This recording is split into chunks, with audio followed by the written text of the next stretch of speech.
नमः शिवाय। सभी श्रोताओं और दर्शकों को मेरा नमस्कार। आप सभी का स्वागत है हमारे YouTube चैनल कहानी टॉकीज पर। तो आइए आज स्मरण करें फाल्गुन मास महात्म्य अध्याय 19 का। अगर आपके पास समय हो और आपकी इच्छा हो तो इससे पूर्व के अध्याय हमारे चैनल पर अपलोडेड किए गए हैं। आप हमारे चैनल कहानी टॉकीज पर जाकर सुन सकते हैं। तो आइए आरंभ करते हैं। ब्रह्मा जी कहते हैं, हे देवर्षि, जब नारायण जल में शयन करने लगे तब शिव जी की इच्छा से विष्णु जी की नाभि से एक बहुत बड़ा कमल प्रकट हुआ। उसमें असंख्य नाल दंड थे। वह पीले रंग का था और उसकी ऊंचाई भी कई योजना थी। कमल सुंदर, अद्भुत और संपूर्ण तत्वों से युक्त था।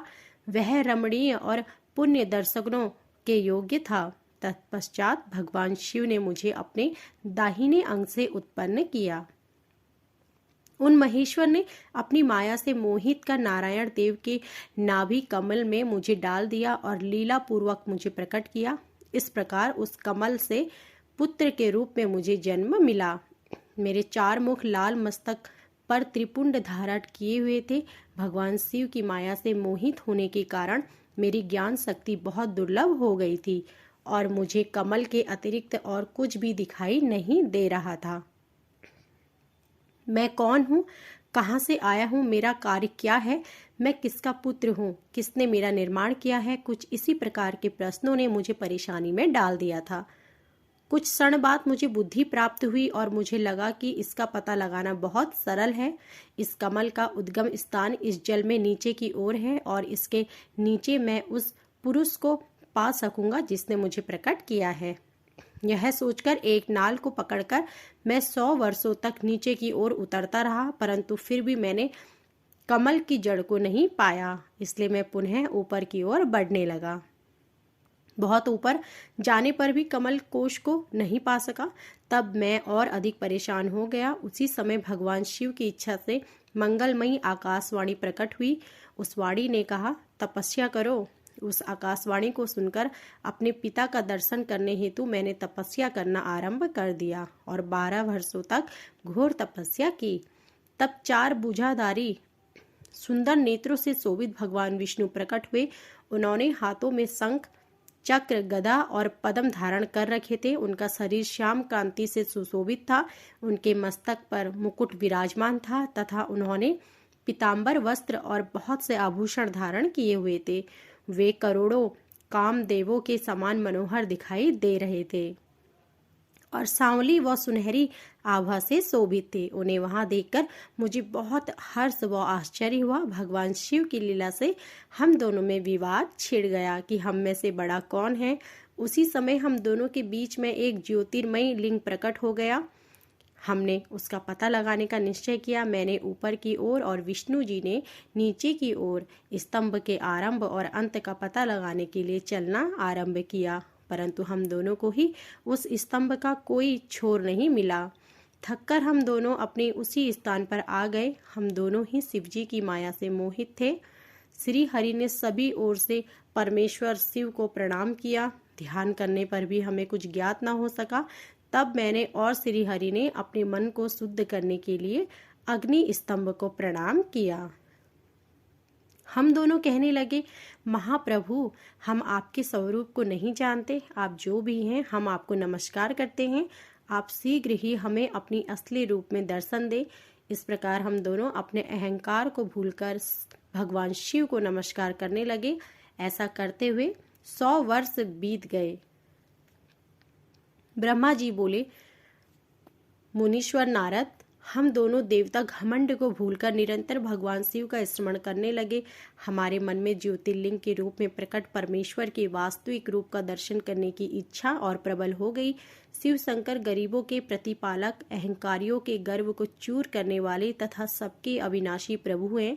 वे हम पर दया करते हुए हमारी उपासना से प्रसन्न हो गए। उस समय वहां सुरश्रेष्ठ से ओम नारद स्पष्ट रूप से सुनाई देता था। उस नाद की विदय में और विष्णु जी दोनों ही यह सोच रहे थे कि यहाँ कहाँ से सुनाई पड़ रहा है। उन्होंने लिंग के दक्षिण भाग में सनातन आदि वर्ण आकार का दर्शन किया। उत्तर भाग में उकार का, मध्य भाग में मकार का और अंत में ओम नाद का साक्षात दर्शन एवं अनुभव किया। दक्षिण भाग में प्रकट हुए आकार का सूर्यमंडल के समान तेजोमय रूप देखकर जब उन्होंने उत्तर भाग में देखा तो वह अग्नि के समान दीप्तिशाली दिखाई दिया। तत्पश्चात ओम को देखा जो सूर्य और चंद्र मंडल की भांति स्थित थे और जिनके शुरू एवं अंत का कुछ पता नहीं था। सत्य, आनंद और अमृत स्वरूप पर ब्रह्म परायण ही दृष्टिगोचर हो रहा है, परंतु यह कहाँ से प्रकट हुआ है, इस अग्नि स्तंभ की उत्पत्ति कहाँ से हुई है, यह श्री हरि सोचने लगे तथा इसकी परीक्षा लेने के संबंध में विचार करने लगे।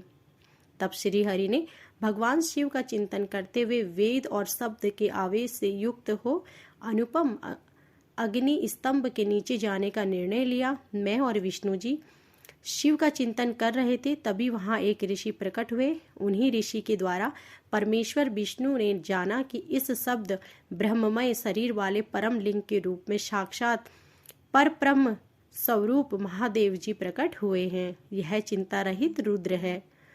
पर ब्रह्म परमात्मा शिव का वाचक प्रणव ही है। वह एक सत्य परम कारण आनंद अकृत और परब्रह्म है।